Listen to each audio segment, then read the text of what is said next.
In 1981, the world was introduced to a new badass action hero, Snake motherfucking Plissken, in Escape from New York, one of John Carpenter's masterpieces.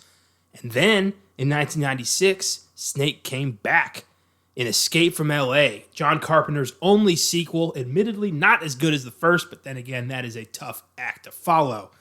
Today, we're going to dive into Escape from L.A., an admittedly misunderstood film that is pretty dated, pretty cheesy, but a great deal of fun. And let's get into it. I'm Connor Eyzaguirre. I'm Austin Johnson. Welcome to Filmgazm.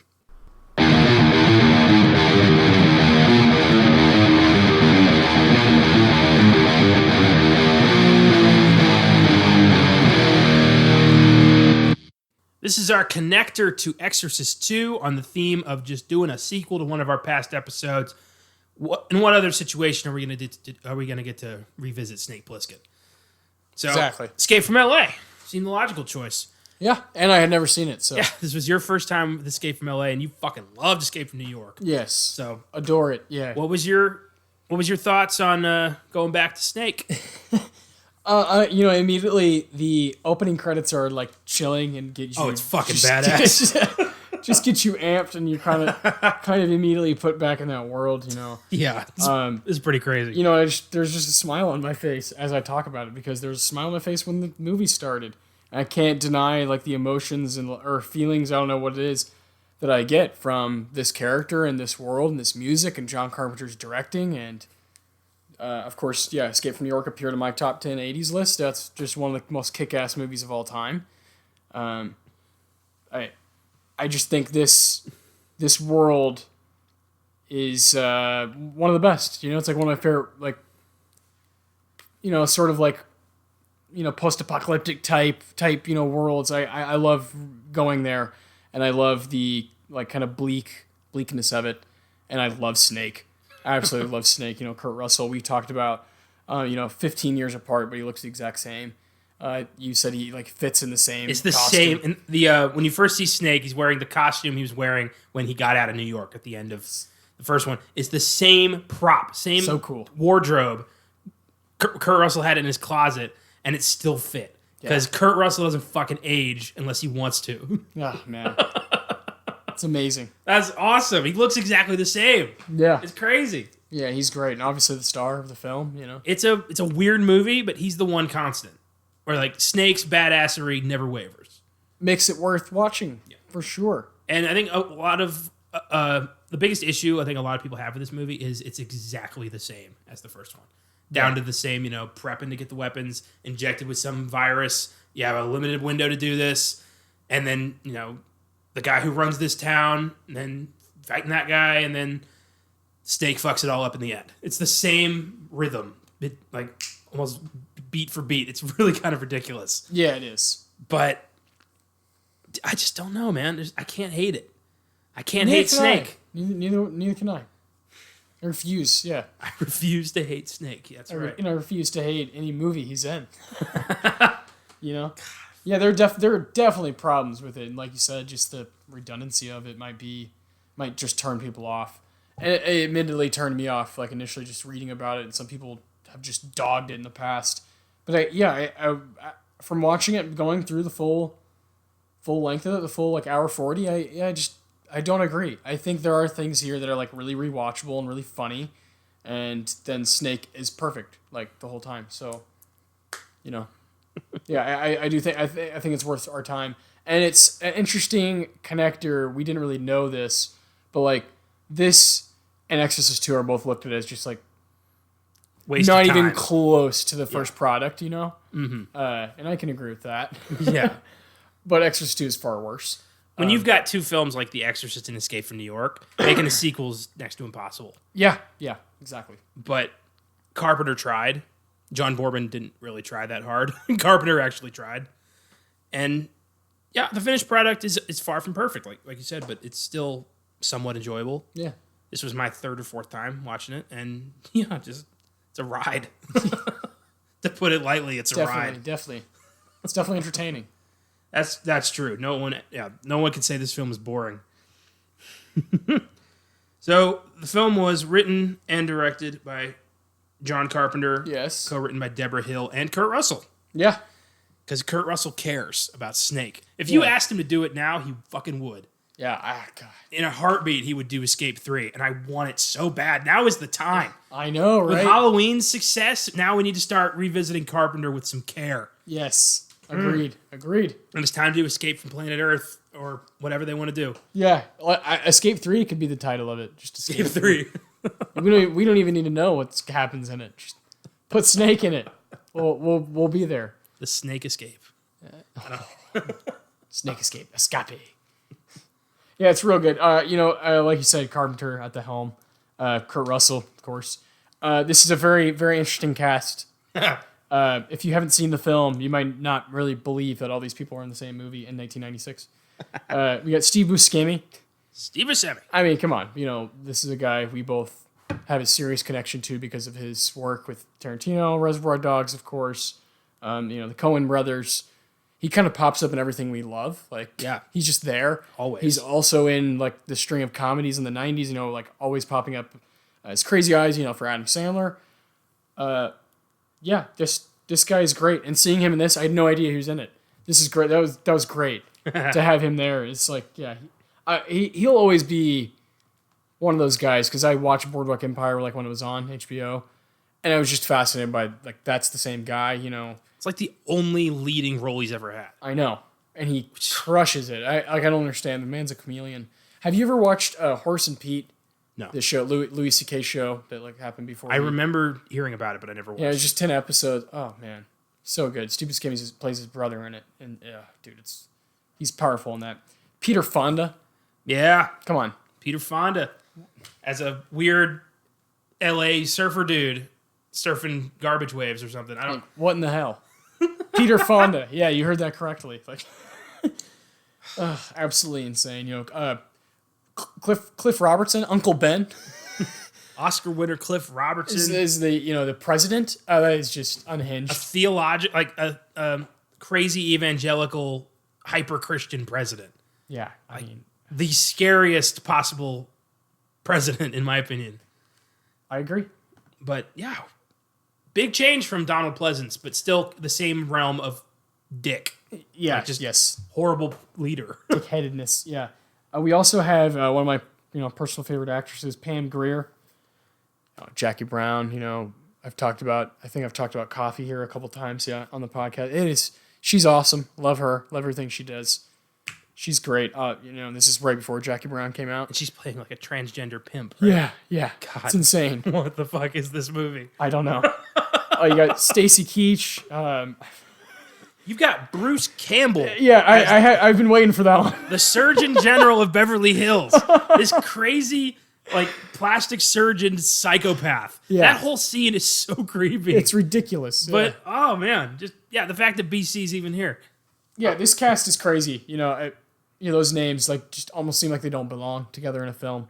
And maybe they don't, but they're here together in this one. And my goodness, I don't know where else to begin. Other than with the synopsis of this story. Yeah, buddy. This ridiculous story. Oh boy. Well, before we get into that, Escape from LA has a IMDb score of 5.7. Yes. Rotten Tomatoes score of 52%. Yeah, I know. I saw that. Here's your score of 39. This is not a very liked film. No. It's pretty reviled. It actually fits well in the for a theme with Exorcist 2. And it was a huge bomb too. It only grossed $25 million on a $50 million budget. Yikes! So this killed any hope for a part 3. And even today, people still, studios kind of sweat when they hear John Carpenter, which is weird. The guy never gets any respect. No, it's only around film buffs like us who really give this man his due. But yeah, the suits have never respected John Carpenter because he never brings in a profit. His films are always discovered 10 years after the fact. Shame. If you want to hear more about John Carpenter, listen to our Escape from New York. Yeah. Or our Halloween. Yeah. Or The Thing. Yeah. Or Assault on Precinct 13. He comes up a lot. We're going to do them all. Yes, we are. So, we begin with some narration from Jamie Lee Curtis. Just like of course, which is great.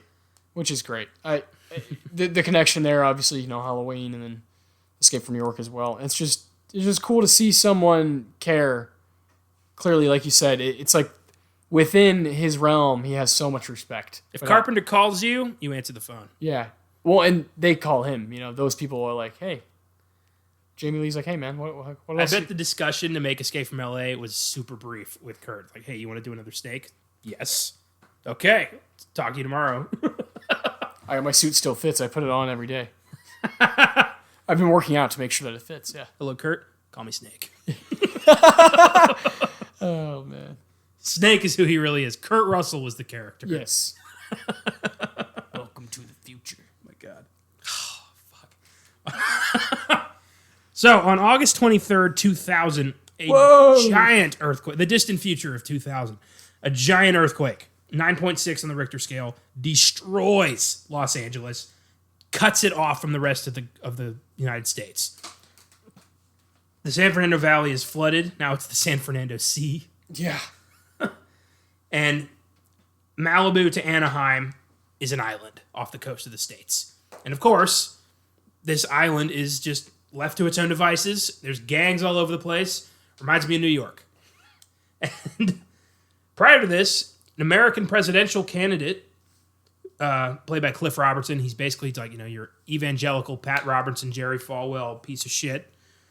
Yeah. He's an outspoken Christian theocratist. He made a doomsday prediction, said, LA's a city of sin and it will be smited. And here we go. It's been smited. So this guy wins the election through fear, and a new constitutional amendment appoints him for life in office. What the fuck? Oh, this is a terrifying reality. This president declares all people not conforming to the new Moral America laws that he set for the country. He banned smoking, he banned alcohol, red meat, owning firearms, profanity, non-Christian religions, and non-marital sex. Wow. And they're going to lose their citizenship and they're going to be deported to Los Angeles. It's a prison island for non-desirables. Yeah. Jesus. And because of this, ship them off, worry about them later, they built a containment wall around it, and it's just a dangerous place run by the gangs. But like New York, it's got big wall, armed guards, watchtowers. And if you get sent to L.A., you don't get to come back. It's permanent exile. 13 years later, in the way distant future of 2013... I was letting you introduce him. Mr. Cuervo Jones. Cuervo Jones, motherfucker. Peruvian revolutionary, leader of the Shining Path. He seduces the president's daughter, Utopia, of course, and brainwashes her into stealing her father's remote control to the Sword of Damocles superweapon. It's a series of high-tech satellites that can destroy electronics anywhere on the planet. It's a giant EMP wave that basically gives the United States dominance over the entire planet. Sounds like vibranium. Ugh. The president threatens to use this to render enemies of America unable to function. And yeah, this is already just absolutely terrifying just by the way they portray future America. Yeah, yeah. Because this does not sound crazy anymore. Like, this could fucking happen in our lifetime. I know. I see that very easily happening, especially now with all the crazy shit that's happening. Some asshole makes a prediction like that and suddenly it all clears up. We're going to follow that guy. He's going to he's going to be powerful. I don't like to think about that. So Utopia. Well, Donald Trump, a lot of his followers are people who are scared. Yeah, but he's too stupid to lead people like this. He's too stupid to have an agenda. He kind of just makes it up as he goes along.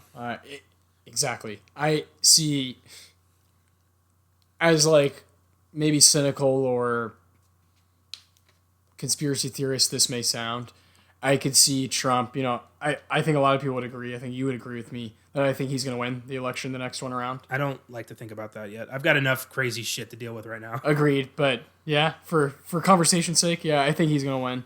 I'm meaning another 4 years, right? I think he would be the kind of president, because he does things on the fly. If there were to be someone to have a lifetime role as president, it would be him. Nah, see, I think that there's enough people like you and me in this country that we would never allow that to happen. That's what I thought when he won. There's a difference between we have an asshole president and we have an asshole king. Dictator. Very big difference. Yeah, no, I think that if there were a president, because of the way he operates and how ridiculous the people that follow him are and how scared they are of him and how fearful they are, how fearful they are of someone like Bernie Sanders being in office, how scared they are of that, how scared people are of change, real change. Yeah. That's why people are complacent or don't go vote or do this or that. And that's why Donald Trump has won. And that's why he probably will win again against Biden. And I think during the next 4-year stint, something that would cross his mind would be how could I push the law to be where I can do this again? You know what I mean? Everything that he's done and everything that's happened in his since he's gotten elected, since really 2015, everything I've heard about him in the news, I'm oh, no way. Oh, no way that'll come true. And it all has come true. And it's crazy, And I'm not surprised by anything anymore. That's my point. I don't think that's going to happen, but I'm not surprised by anything. So I wouldn't be surprised if we had that kind of ridiculous reality. Especially, like you said, with what the weird shit that's going on with the coronavirus, where people are just kind of already unhinged. All right, tell you what. Right now, I'm going to worry about the plague. Later on, I'll worry about the dictator. Yeah. One life-changing, monumental crisis at a time, please. Yeah. It's interesting to think about, because it's because it's so scary, and you see stuff in movies, you're oh shit, wait a minute, that's kind of. I'm never gonna be able to watch this again now, because now I'm just gonna think this. No, I mean obviously this is very extreme, and this guy's very he's insane. See, and so is Donald Trump. Yeah, but the thing about Trump, at least I'm happy about, is he's not religious crazy. Yeah, that's a good point. Great point. He's just he curses money too. Crazy. All he gives a shit about is he wants everybody to love him and he wants to get money. I can work with that. But the second he starts becoming acting like he's God's chosen, then get scared. But hopefully we'll just let the crazy people think that, and he hasn't really made any effort to kind of embrace that. Yeah, hopefully that thought just passes his head and just goes, because like you said, it looks like he kind of goes with things on the fly and doesn't think a whole lot about what's happening. So I don't know. It's just crazy because you stop getting surprised by things when you look, you're man, stuff in politics is just wild. Well, thankfully, like I said, I don't have to worry about that right now. Yeah. I agree with you. I definitely think about the future, probably those kinds of things. And I said, I opened up saying this might be a little cynical and conspiracy theorist. It is. I'm not saying it'll happen. I don't think it will. If it does, but we're hopping the fucking border. And I wouldn't be that surprised, is my point. I'm not surprised by anything. That's a crazy... We'll be doing this podcast from a bunker in Mexico. Oh, man. On dial-up. Crossing the border like it's Sicario. Jesus, what's going on? This is not how I expected my 2020 to go. No. New decade, new me. What happened? 2020s. So, Utopia, President's Daughter, in love with Cuervo Jones, this Che Guevara type revolutionary. She uses an escape pod from Air Force 3, lands in LA to be with Cuervo. She steals the weapon, the remote to the Sword of Damocles. So Cuervo now has the satellites under his control, and he threatens to take back America with the assistance of an allied invasion force of Latin American nations. And I gotta say, I'm on his side. Yeah. Fuck yeah, take America back from the crazy people.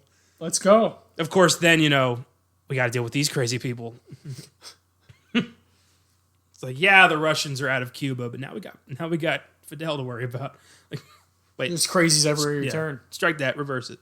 But, I don't know, just oft times in history, the revolutionary is not always the answer.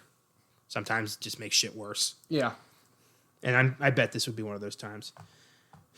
I don't know. It's tough to pick a side on this one. Cuervo threatens that if the president tries to stop him, he's going to pull the switch, neutralize the United States. And the capital is now Lynchburg, Virginia, by the way. It's the president's hometown. God. Cuervo knows the secret world code, 666. Ah, what a shocker. It's the kind of thing an idiot would have on his luggage. Yeah. Yeah, no one will guess this. So, there's only one way to get back the remote and Utopia, and that's call in Snake Plissken. And he gets arrested for something else. I don't know what he was trying to rob this time. The duty sergeant welcomes Snake to the deportation area. He's going to get sent to L.A. for being undesirable. But he escorts Snake to a vacant room, and a minute later, the president walks in with the police base camp commander Malloy and his aide, Brazen. They decide to offer Snake a deal. They tell him this what's going on. They tell him the situation. He's, he gets it. He's been around the block. He remembers this back when it happened in New York. Snake's going to go to the island as an exile, retrieve the remote. The president says he will give Snake a full pardon for his crimes if he's successful. Yeah. And I think he was, he's full of shit. He's not going to pardon Snake. The president indicates he doesn't care if Utopia is returned, saying she's a traitor. She's dead to him. His own daughter is forfeit. He doesn't give a fuck. All he wants is the remote. Wow. Initially, Snake refuses to get involved, but to ensure his compliance, Malloy tells Snake he was secretly injected with a man-made virus that will kill him in 10 hours unless he gets the remote back. Yeah. Here's the antidote if you complete the mission. Snake's fucking... Yeah, sounds familiar. Yeah. Snake is fucking pissed. This happened to him before. It's like, man. God damn it. Admittedly, though, this time it's on Snake. He needs to be more careful around authority figures. Yeah. Agreed. When the president comes to talk to you, don't touch anybody. Yeah, but we need another movie, so, he had to get in trouble again. Oh, boy. Snake's given a submachine gun, a holographic projector, thermal camouflage overcoat, and a countdown clock that indicates how long he has left to live. Virus works fast, and it kind of comes on like the flu. There's a lot of right now in this movie. I know. It is Jesus Christ. Crazy, yeah. Oh, my God. But look, Carpenter is so about, you gotta watch the movie.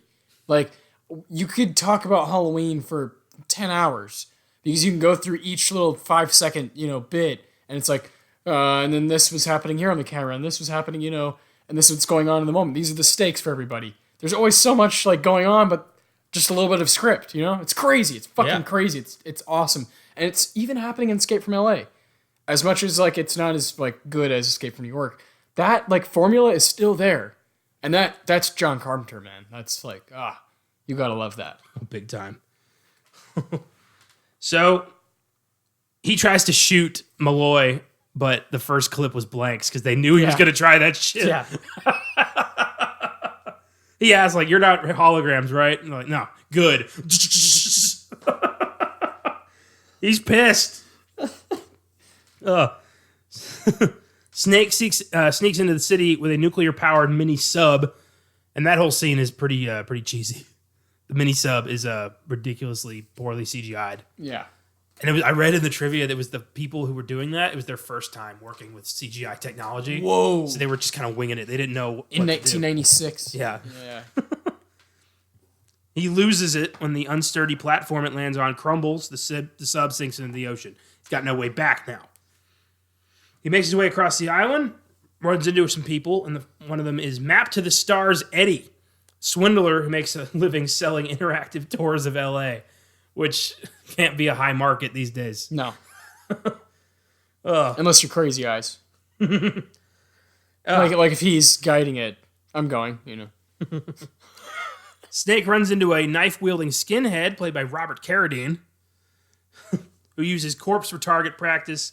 He also runs into Pipeline, Peter Fonda. He's a hippie surfer who surfs the giant tidal waves that hit the coastline.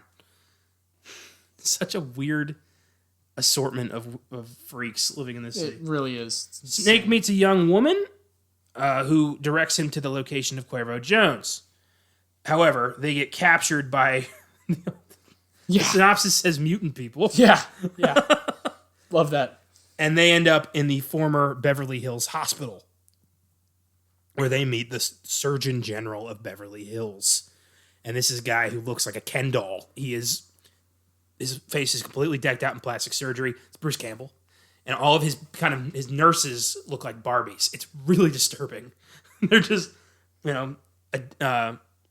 facelift addicts who love to, they take people's organs and add them to, I need a new eye. Take snakes. Ugh, it's creepy. Snake uses a knockout dart hidden in his clothing to subdue the Surgeon General, forces his people to release him and the young woman, and then Snake and the woman escape to a junkyard where she reveals her romantic feelings for Snake and is then shot in a gangland shooting. Yeah.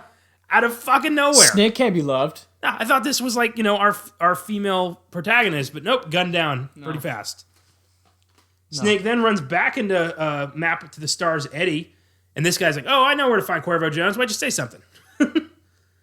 And then, of course, once Eddie gets an opportunity, he betrays Snake. He gets captured. But Snake's starting to feel like shit. The virus is starting to kick in. He gets brought to the former LA arena, where this was insane. Forced to play basketball, he has to get 5 2-point basket shots within 10 seconds of each other. If he misses, they kill him. He gets all 5 shots, including a freaking full court shot, which Kurt Russell really did. I don't understand. Yeah, I don't understand that. That challenge is so weird. Like, all right, you got 10 seconds. So you got to get the ball and make it 5 times. From anywhere? Like, from can I do it from, like, right up here? Like, right next to the basket? I don't know. That scene is... You got to do that one, then run down to the other court, then do that one. And then that one? Yeah. I wouldn't be taking risky shots if I was in that situation. Hell no. But, Snake, though. And he just lobs that fucking rock. The latch, yeah. And lands. Bang. And Kurt made all 5 shots. He was insistent. He really wanted to do that for real. I bet I bet Kurt Russell was a great athlete in his day. Oh, fuck yeah. Dude, this guy could do anything. Yeah. I bet he was a stellar football player. Great. He'd probably play hockey really well. Well, he's the coach of Miracle, so you know. If you told me Kurt Russell was like Zeus come down to just kind of, be a human badass for a while, I'd be like, okay, yeah, of course. Why not? Yeah. I love Kurt Russell to death. Me too. Me too. Every movie he's made, he's been fucking gold. Oh my God. So, nobody expected him to win. So they're all kind of like, what do we do with this guy? And then while they're kind of deliberating, Snake escapes from the arena when an aftershock earthquake hits, gets away with some help from Pipeline, shows him how to surf the tsunami waves that wash over the area. And that is where the film kind of lost me. Because I didn't need to see Kurt Russell and Peter Fonda surfing a tidal wave through LA. It's really out of place. The CGI is fucking terrible. But that sentence, Kurt Russell and Fonda, Fair enough. Fair enough. That's the producers are like, yeah, we got to do that. Got to put that in there. And Carpenter's like, I'll give you this one. Whose idea do you think that was? I bet it was Kurt Russell's. I bet he's Probably. like, I want to surf with Peter Fonda. Okay, Just fine. give me that, John. Just give me that. So Snake ends up hiding out on board the former Queen Mary cruise ship located in Long Beach, where he meets local gang leader Hershey Las Palmas. Pam Grier. And he used to be Bill Carjack Malone. She's a transsexual former accomplice of Snake from Cleveland. And after Hershey found out about this operation, to get the remote, she decides to help Snake attack Cuervo Jones. And that's pretty awesome. They commandeer hang gliders and fly to Cuervo's staging area. They have the most ridiculous modes of transportation. Jesus Christ. I love that, though. I thought that was great. See, like that should be in Fast and Furious. Fucking hang gliders and shit. So, Snake and Hershey's men land at the former amusement park Happy Kingdom by the Sea. Big old gung battle. And Cuervo is defeated. Most of his men get gunned down, and Snake gets a hold of the remote control. Eddie appears again, offers his help to Snake. Apparently, he's a double agent. He serves whoever's going to win. Yeah. Makes sense in this world. Snake steals a police helicopter that lands and grabs Utopia as they fly away along with Eddie and Hershey. And Cuervo fires a rocket at the chopper, damaging the chopper, kills Hershey and her men. Damn. Eddie manages to shoot and kill Cuervo. But he falls out of the helicopter. He lands on the ground unharmed, but now Cuervo's men are going to rip him apart. Yeah. Crazy. So, Snake manages to fly the damaged chopper to the mainland where he and Utopia abandon the chopper before it crashes. Utopia, by the way, through all this, is kind of like, I thought he loved me. Not the time for daddy issues. God damn it. Ugh. Commander Malloy, the president, appear with a bunch of soldiers. Snake hands off the wrong remote to the president, gives him a holographic projector, I think. And then Utopia is taken to the electric chair for execution for treason, despite her pleas for forgiveness. Snake is relieved, but then finds out the timer for his life was fake, and there is no virus. It was Classic. just a case of the flu, just to keep him on his toes. And now he's super pissed, feels like the government betrayed him, because they fucking did. Yeah. The president, who thinks he has control of the satellites, threatens to use it to try to stop a Cuban invasion force threatening to take out Florida. Go for it, man. Activating the remote, the president hears only Eddie, his Map to the Stars intro over the song I Love L.A. by Randy Newman. Oh boy. Who has the remote? Snake Plissken has the remote. And in anger, the president orders Snake to be executed, but Snake is using his hologram projector, and they shoot fake Snake. And then he activates the remote, enters the world code. Everyone's pleading him, don't do this. And the satellites activate the EMP weapons at the entire world, annihilating every piece of electronics in the entire planet. And what does he say? Welcome to the human race. Throws the remote aside, lights up a smoke, walks into the darkness like a goddamn badass. Yeah. I mean, it literally fades to black. Like, so cool. So badass. Credits start rolling. Music playing. Perfect. Welcome to the human race. It's such a great line. Yeah, it really is. Fuck. Welcome to the human race. Yeah. And the cigarette box is American Spirits, and that's actually the cigarette my uncle smoked for the longest time when he still smoked. Yeah. And I always wondered, like, why American Spirits? Now I fucking know. It's Snake's cigarette. American Spirits have always been like, something. I used to smoke them too. I smoke Marlboro Red Shorts these days, but I used to smoke American Spirit as well. They're a little expensive these days, but they are in like a lot of pop culture, including a lot of David Lynch stuff. They'll use American Spirits. One of my favorite rappers, rest in peace, Mac Miller, has a big old American Spirit tattoo on his chest. It seems like it's something in the like movie and music industry a lot that you see pop up. I don't know, because they're like the non-additive. I don't know. They're like, I don't want to say organic cigarettes. But, yeah. In that vein, I guess they're cleaner. Yes. Yeah. Like less chemicals, they say. I don't know. So. I mean, how much? It's still a cigarette. It's still horrible. Yeah, it's still horrible for you. Yeah. You're still lighting your lungs on fire. That definitely makes sense that Sean would. Yeah. Oh my God. So, yeah. It ends on a big old cliffhanger that we're never going to get resolution for. But the original third film that Carpenter had planned was Escape from Earth, where the rich had a backup plan. They made giant ships that are going to get them off planet, and Snake tries to sneak his way onto one of these ships. I mean, God, that would be so badass. I would want that movie so much. Me too. And especially, it would make sense you could do that now, because it would have taken them 15, 20 years to, build these ships without technology. It's the proper amount of time. Yeah. What a shame, because I think This movie has potential, but it's really goofy. Yeah, and I definitely say a lot that I want originality and new stories, new characters. But if we're gonna do this remake everything, I would like to see some things made for like us, for fans like us, not just The Lion King and all that. It'd be really cool to get a third installment because Kurt Russell could totally do it. Carpenter clearly approved of what was going on in Halloween. It'd be cool. Well, currently, they've been trying to do Escape from New York again for years. Yeah. Currently, Lee Winnell is attached to it after the Invisible Man success. That would be wonderful. He's the guy attached to it right now. I'm in on that.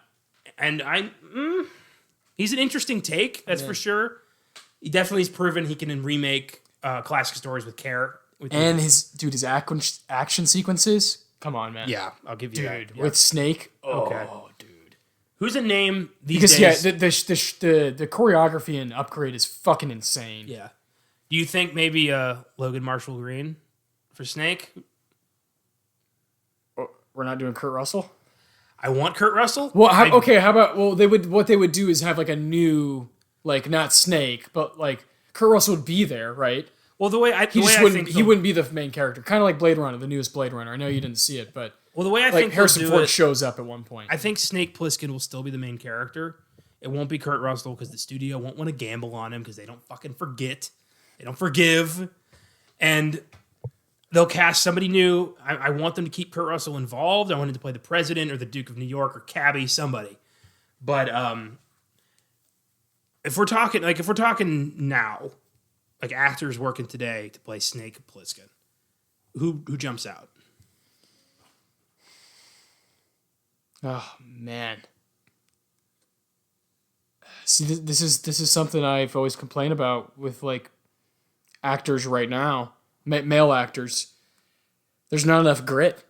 There's not enough of the natural, like Marlon Brando, natural like male charisma. You know what I mean? I think who's as like.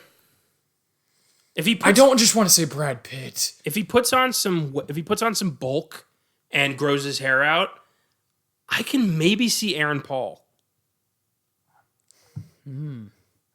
That's an interesting. Yeah, that's interesting. Tom Hardy, I could see him. I think he's probably one of your best bets he's gonna do fine. He's gonna be fine because he can grow. He can do a little beard, a little scruff. He's got grit with him. He could do the hair. Yeah, he could. And he could easily do something like an eye patch, like he could do that. And he's got that. I mean, like, look what he did with Bane, he could do that structure. Hear me out on this one. This would be a different kind of age. He'd be older. But, like, what about a middle ground between, not all the way Batman, but Christian Bale? Christian Bale kind of taking on. I mean, obviously, he could definitely do the hair. But again, he'd be a little too old, I think. I think you need to go a little younger. If you're gonna do old Snake, just Kurt Russell. Exactly. Yeah. Christian Bale's not that much younger than Kurt Russell, so yeah, you probably need to go a little young. Which is why, like, the Aaron Paul range is probably the best, like in their mid-30s to 40, right? Yeah. Like Jake Gyllenhaal is in that range, Ryan Gosling, guys like that. But it's hard because those guys are so good at being like pretty, and Snake is very much. He doesn't give a fuck what he looks like. No, and it's not really like an actor's role. It's just like you gotta have it. You gotta have like the mode, the figure. Not everybody can do it. It's the role that I only ever will see Kurt Russell as. I don't see anybody else doing it. Maybe someone like random. Maybe someone we're not even thinking of. They do that sometimes. They'll have. Yeah. I have a very hard time seeing anyone else putting that outfit on. And doing the whole, like, got a cigarette, all that stuff, call me sick. Because it's not just, wearing an eye patch and being a badass. You've got to reflect this complete lack of respect for authority. This complete, devil may care, fuck the world mentality that a lot of actors can't do. That's mainly my point, yeah. I kind of said it in a roundabout way. Snake has no loyalty. He doesn't give a shit about anybody but himself. He's not redeemable. Like, you shouldn't like him. He's not he's a criminal. Yeah. He's not a hero. Yeah, you shouldn't what he does. It's cool that he wipes out the world's electronics, but he killed a lot of people when he did that. Yeah. So You forget about these parts of Snake. It's a very defining part of his personality. Is he's not a hero. He's an anti-hero. Yeah. And you need somebody who can balance that. And Kurt balanced that so well that stepping into those shoes is impossible. Yeah. Damn near impossible. You're right. I agree. What score do you give this movie? I give this honestly a 6. I give it a 7. Yeah. It's right. Yeah, it's right. 6, 7. Yeah, it's in that range of just like it's fine. It's fine. never gonna be Escape from New York. No. It mirrors the film too well, too much. Yeah. Carpenter didn't really try to get original with this. He just like took the beats and threw them into this. Yeah. But I like the world it creates. I like the idea of an Yes. evangelical president who took over the world, and then Snake. And then Snake. Yeah. Yeah. Always Snake. Yeah. Well, anything to add? No, not necessarily. I just encourage people to go back and watch this one because it's a very fun ride.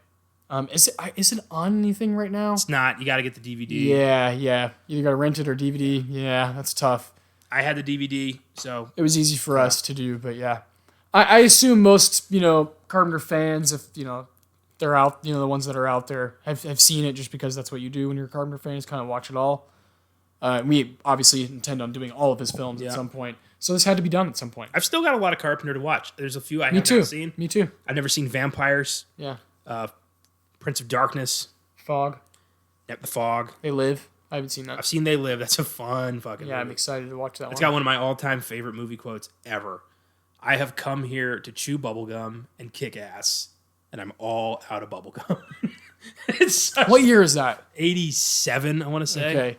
In Dazed and Confused, there's a scene where a character is like, I came here to, drink some beers and kick some ass. Looks like we're all out of beer, man. Yeah. So it's just like a classic. They Live created that setup line. That's awesome. It's Rowdy Roddy Piper playing this this dude who realizes that a lot of the people around him are actually aliens in disguise. Perfect. Takes it upon himself to kill these motherfuckers.